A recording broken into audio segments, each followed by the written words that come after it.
Friends ನೋಡ್ರಿ, ಈಗ ನಮ್ಮೂರ ತೇರು 9 ದಿನ ಜಾತ್ರೆ. 9 ದಿನ ಆದಮೇಲೆ ಮತ್ತೆ ನಮ್ಮೂರಿಗೆ ಬರ್ತಾ ಇದೆ. ತೇರು ಎಳ್ಕೊಂಡು ನಮ್ಮೂರಿಗೆ ಕರ್ಕೊಂಬರ್ತಾವ್ರೆ. ಇದು ಪಟಾಲಮ್ಮ ಜಾತ್ರೆ ನೋಡಿ ಬರ್ತಾಯಿದ್ದಾರೆ ನೋಡ್ರಿ. ತೇರು ಎತ್ತುಗಳು ಯಾವ ಥರ ಎಳ್ಕೊಂಡು ಬರ್ತಾವ್ರೆ ನೋಡ್ತಿದ್ರ. ಸಣ್ಣ ಎತ್ತುಗಳಿಂದ ದೊಡ್ಡ ಎತ್ತುಗಳ ಗಂಟ ಕಟ್ಟಿರ್ತಾರೆ.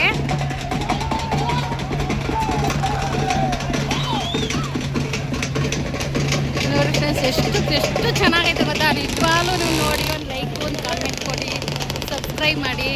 ನೋಡ್ರಿ ತೇರು ನೋಡ್ರಿ ಎಷ್ಟು ಚೆನ್ನಾಗಿದೆ. ನಿಜವಾಗ್ಲೂ ಈ ಥರ ಎಲ್ಲ ಜಾಸ್ತಿ ಊರುಗಳಿಗೆ ನಡೆಯಲ್ಲ, ಎಲ್ಲ ಸ್ವಲ್ಪ ಹಳ್ಳಿಗಳಿಗೆ ಮಾತ್ರ ನಡೆಯೋದು. ನಿಜವಾಗ್ಲೂ ಖುಷಿ ಆಗ್ತದೆ. ನಿಜವಾಗ್ಲೂ ನಾನು ಎತ್ತುಗಳು ನೋಡಿ, ಎಷ್ಟು ಸಣ್ಣ ಎತ್ತುಗಳಂದರೆ ಸಣ್ಣ ಎತ್ತುಗಳಿಂದ ದೊಡ್ಡ ಎತ್ತುಗಳ ಗಂಟನು.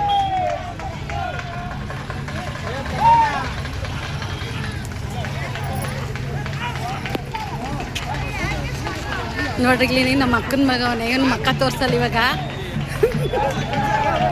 ಮಕ್ಕ ತೋರ್ಸಲ್ಲ ಇವನು. ನೋಡ್ರಿ ಸ್ಟೆಪ್ ಬೈ ಸ್ಟೆಪ್ ಎತ್ತುಗಳಿಂದ ಈ ಥರ ತೇರು ನೋಡ್ರಿ ನಮ್ಮೂರ ಜೊತೆ ವಾಪಸ್ ಬರ್ತಾ ಇದ್ದು. 9 ದಿನ ಜಾತ್ರೆ ನಡೀತದೆ ಇಲ್ಲಿ. ಸೋಮವಾರ ಸ್ಟಾರ್ಟ್ ಆದರೆ ಮಂಗಳವಾರ ಎಂಡಿಂಗ್ ಆಗೋದು.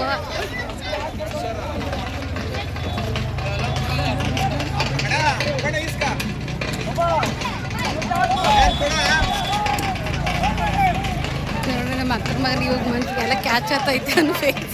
ಅವನು ಫೇಸೇ ತೋರ್ಸಲ್ಲನು.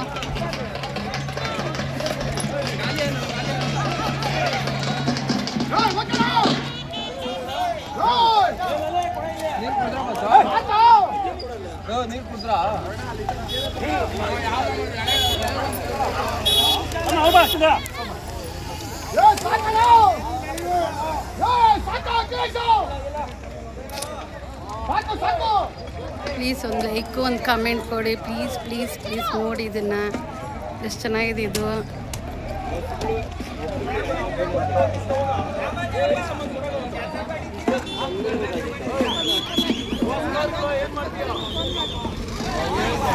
ಇದು ಪಟಾಲಮ್ಮ ಜಾತ್ರೆ. ಪಟಾಲಮ್ಮ ಜಾತ್ರೆ ಅಂದರೆ ಇದು ನಮ್ಮೂರಿಂದ ತಾವಣಸೆಯಿಂದ ಪಟಾಲಮ್ಮನ ದೇವಸ್ಥಾನದ ಅಗ್ರದಿಂದ ಸ್ವಲ್ಪ ಮುಂದೆ ಐತೆ. ಆ ದೇವಸ್ಥಾನದಿಂದ ಸೊ ಬುಧವಾರ ಹೋಗಿರುತ್ತೆ. ಬುಧವಾರದಿಂದ ಮತ್ತೆ ವಾಪಸ್ ಬರುತ್ತೆ. ಅವತ್ತು ಮಂಗಳವಾರ ಬರ್ತದೆ. ಸೊ ಜಾತ್ರೆ ಸ್ಟಾರ್ಟ್ ಆಗೋದು ಸೋಮವಾರದಿಂದ ಜಾತ್ರೆ ಸ್ಟಾರ್ಟ್ ಆಗುತ್ತೆ. ಅವತ್ತಿಂದ 9 ದಿನವೂ ಜಾತ್ರೆನೇ ಮಾಡ್ತಾ ಇರ್ತಾರೆ. ಎಲ್ಲನೂ ದಿನ ಒಂದೊಂದು ವಿಶೇಷ, ದಿನ ಒಂದೊಂದು ದೇವ್ರ ಜಾತ್ರೆ, ಆರತಿಗಳು, ಪೂಜೆಗಳು, ಮರಿ ಹೊಡೆಯೋದು, ಈ ಥರ ಎಲ್ಲ ಮಾಡ್ತಿರ್ತಾರೆ. ನಮ್ಮೂರಲ್ಲಿ ತುಂಬ ವಿಶೇಷವಾಗಿರ್ತವೆ.